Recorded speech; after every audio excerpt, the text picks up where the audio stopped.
शादीशुदा लग रहा है ना, या फिर बहुत जोर से शादीशुदा लग रहा है। अच्छा, हमारे यहाँ ना ये नाक से सर तक का सिंदूर लगाना मतलब जोर से शादीशुदा लगना। और ऐसा ना हम रोज रोज नहीं लगते हैं।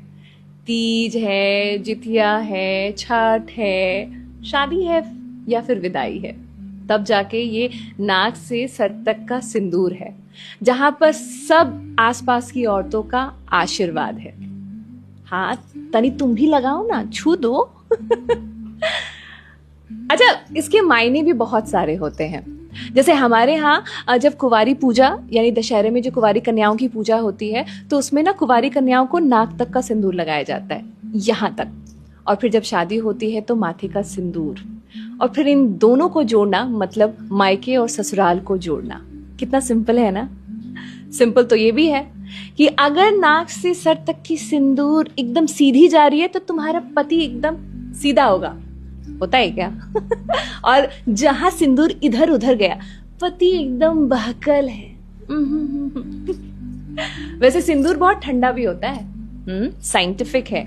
इसलिए जब ये माथे के बीच में जाता है तो ये पूरे शरीर को ठंडा कर देता है। और औरतों को ठंडा रहना बहुत जरूरी होता है, मानते हैं ना।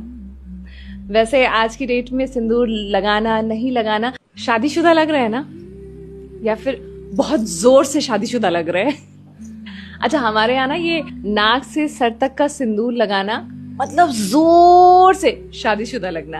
और ऐसा ना हम रोज रोज नहीं लगते हैं।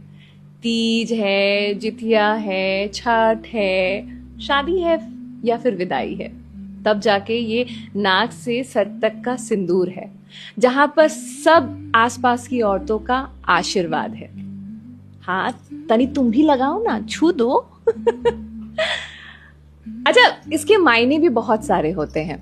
जैसे हमारे यहाँ जब कुंवारी पूजा यानी दशहरे में जो कुंवारी कन्याओं की पूजा होती है, तो उसमें ना कुंवारी कन्याओं को नाक तक का सिंदूर लगाया जाता है, यहाँ तक। और फिर जब शादी होती है तो माथे का सिंदूर। और फिर इन दोनों को जोड़ना मतलब मायके और ससुराल को जोड़ना। कितना सिंपल है ना।